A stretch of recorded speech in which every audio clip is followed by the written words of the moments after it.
क्या आपने कभी ऐसी रातें बिताई हैं जब आप सोते नहीं हैं? वैसे ये हर किसी के साथ ऐसा जिंदगी में एक बार हुआ है। अनिद्रा से पीड़ित लोग रात दर रात जागते हैं। अनिद्रा से पीड़ित वाले लोगों को नींद आने में दिक्कत होती है, जबकि बाकी लोग पूरी रात जागते हैं व नींद आने में उन्हें दिक्कत होती है। ये गड़बड़ हर हफ्ते में कम से कम 3 बार होती है।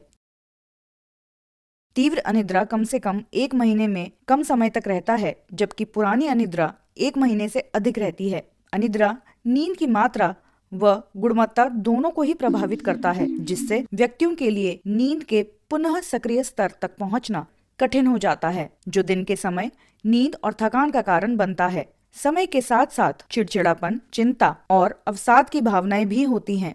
इससे पेशेवर और व्यक्तिगत समस्याएं हो सकती हैं। साथ ही दिन प्रतिदिन की चुनौतियों जैसे कि ड्राइविंग करते समय सो जाना, हालांकि एक अंतर्निहित कारण के बिना हो सकता है। ये अन्य के साथ भी हो सकता है और खराब भी हो सकता है, जैसे कि फेफड़ों की बीमारी, मनोरोग की स्थिति जो दर्द बढ़ा सकती है। अनिद्रा कैफीन जैसे उत्तेजक पदार्थों का एक आम दुष्प्रभाव है। साथ ही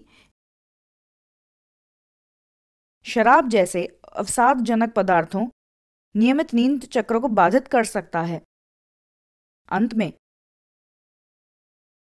शायद सबसे आम तौर पर अनिद्रा काम या रिश्तों के साथ साथ पर्यावरणीय कारकों जैसे कि रात को काम करना या नवजात शिशु का होना, अनिद्रा से जुड़े कई जैविक कारक हैं। अध्ययनों से पता चला है कि अनिद्रा वाले लोगों में तनाव हार्मोन कॉर्टिसोल का स्तर बढ़ा सकता है, जो हर सुबह जागने की प्रक्रिया में एक अहम भूमिका निभाता है। अनिद्रा वाले लोग भी कॉर्टिसोल के प्रभावों के प्रति अधिक संवेदनशील होते हैं। आमतौर पर सामान्य आबादी की तुलना में कॉर्टिसोल के निचला स्तर पाया जाता है। इसके अलावा अनिद्रा एस्ट्रोजन व प्रोजेस्टेरॉन के भी कम स्तर से भी जुड़ा हुआ है, जो रजनोवृत्ति के दौरान हो सकता है।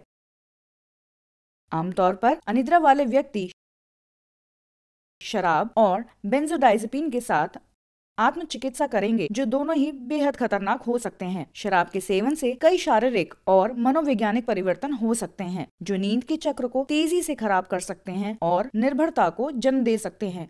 इसी तरह बेंजोडाइज़ेपिन्स विशेष रूप से लघु अभिनय वाले निर्भरता भी बना सकते हैं और एक उच्च दुरुपयोग क्षमता हो सकती है, जो वास्तव में अनिद्रा को खराब कर सकती है यदि कोई उनका उपयोग करने से रोकने की कोशिश करता है। उपचार का एक तरीका अच्छी नींद की स्वच्छता है, जिसमें हर दिन एक ही समय पर सोना और जागना शामिल है, जिसमें सप्ताहांत भी शामिल है। अच्छा व्यायाम करना, लेकिन बिस्तर से ठीक पहले नहीं। शराब का सेवन कम करना, दिन के समय की झपकी से बचना, कैफीन से बचना और शाम को धूम्रपान और भूखा न सोना। एक अन्य संभावित उपचार उत्तेजना नियंत्रण है, जिसमें बिस्तर का उपयोग केवल एक जगह के बजाय सोने के लिए किया जाता है, जिसमें टीवी, किताब पढ़ना या फोन पर बात करना शामिल है। यह कंप्यूटर जैसी चमकदार रोशनी को हटाकर पर्यावरण को शांत रखने में भी मदद करता है, या एक फोन स्क्रीन और शोर को कम करना। कभी कभी हालांकि ये अपरिहार्य है कि किसी मामले में आंख को कवर किया जाता है और ईयर प्लग निश्चित रूप से मदद कर सकते हैं। यह नींद के लिए मजबूर करने की कोशिश करने के लिए भी उपयोगी नहीं है, जिसका अर्थ है कि जो लोग 20 मिनट के बाद सोते नहीं, उन्हें बिस्तर छोड़ देना चाहिए, फिर सोने के लिए तैयार होने पर वापस लौटना चाहिए। इसके अलावा एक व्यवहार चिकित्सा भी है,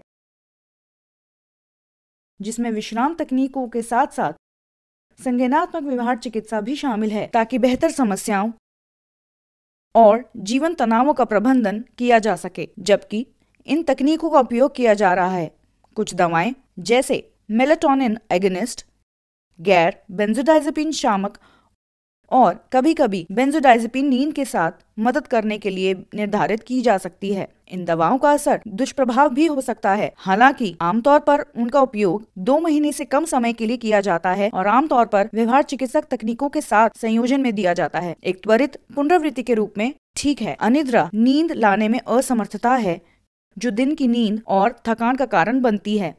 अच्छी नींद, स्वच्छता, उत्तेजना नियंत्रण, व्यवहार चिकित्सा और कभी कभी दवाओं के कम पाठ्यक्रमों के साथ प्रबंधित किया जा सकता है।